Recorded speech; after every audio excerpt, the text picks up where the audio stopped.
great event.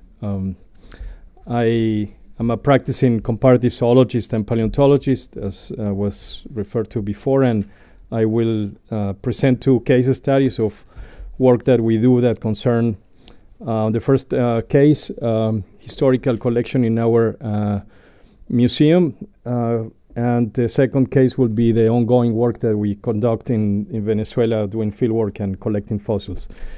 So I am originally Argentinian and Venezuelan. I work in Switzerland, but in the late 19th century, it was more in vogue for Swiss to go to Argentina to look for a more comfortable life.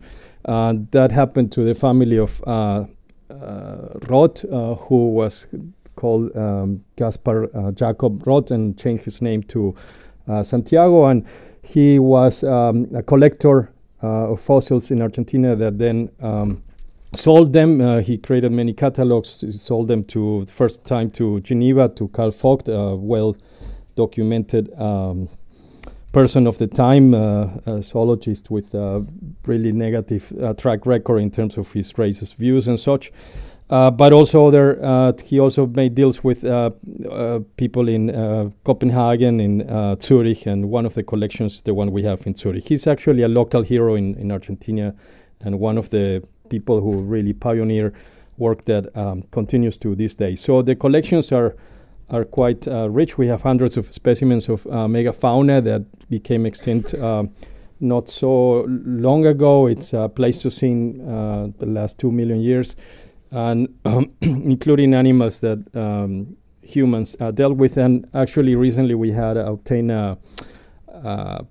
funding from the Swiss National Foundation to restudy this collection, digitalizing the entire collection. And 1/3 of the funds that we get of this Spirit initiative from SNF goes to my Argentinian colleague and her postdoc, also Latino American, and they come to Zurich, and we go to Argentina, and we work with the local museum, providing also some of the hardware that will hopefully allow them to look at the wonderful digital images, which most people there cannot even look at because they don't have the proper hardware or software to do so. So much for digitalization. However, a very important word and in part in the grant to convince the people who give us the money. This is one example of dealing with a historical collection, and then also we are putting together contributions with 2/3 of the authors from South America, which is where some of the taxonomic expertise is based, to describe these fossils, and we are publishing that in an open access journal for which the article processing charges. The cost of that is about the equivalent of 1 month's salary of a very senior scientist in Buenos Aires. So I find the whole open access movement a true joke from the Southern perspective, and a matter that is complex and that is part of the still colonial practice of science that we need to address. The second case study concerns Venezuela, and this is a very different story because we don't take fossils out of the place, so they all stay there, and we have created a museum in situ in a town in northwestern Venezuela called Urumaco. And this is what one of these rooms looks like. We're now building another room in which we are putting the rest of the collection and fossils. And this one of the recent discoveries, the turtle, presumably the largest turtle ever. That's Rodolfo Sanchez, no connection to me, besides that we are good colleagues for, 30 years. All materials remain in Venezuela, and this is all with the legislature of the place, with Instituto del Patrimonio Cultural. But we are in charge of the entire infrastructure there to prepare fossils and curate them, so we pay Rodolfo a salary which is 3 times the salary that the most senior researcher gets at the Instituto Venezolano de Investigaciones Científicas in Caracas, which is the most prestigious institution of the place, which says not how generous we are, but what an amazing crisis Venezuela has been for now quite some time. Excursions with participation of local scientists and students. We have supervised the work of 4 PhD from Latin America working on fossils from Urumaco. We have supported people to travel to collections, to be trained, and sometimes within Latin America, because some of our colleagues like Rodolfo do not speak English, and there are more effective ways to places to do this work.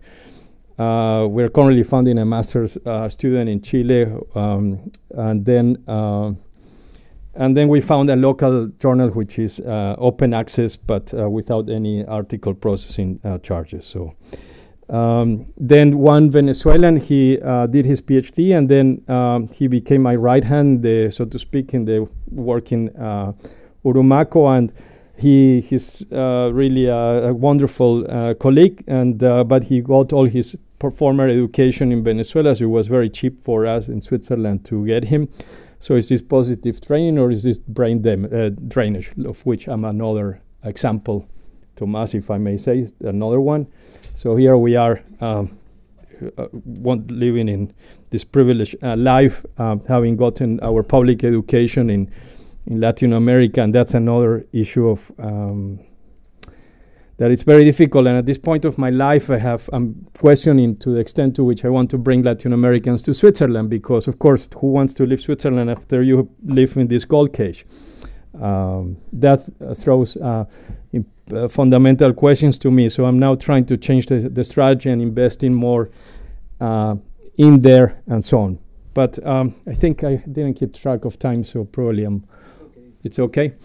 Yeah, so maybe we have more time for discussions, but I think I hope these two completely different case studies express some of the challenges that we have, some of the clumsy but well-intended attempts that we do at addressing these issues here. But my opinion about this is it's the most challenging aspect of my work is this field work.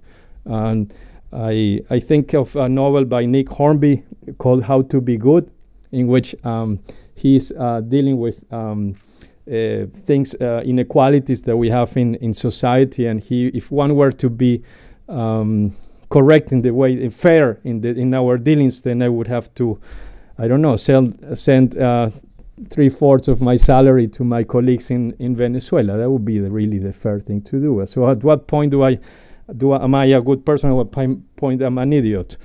These people do not have the challenge, the pressure that I have. That is horrible to publish. If I publish in the best of the academic journals in my field, which I can do regularly, no problem whatsoever. And I'm sorry to sound so arrogant.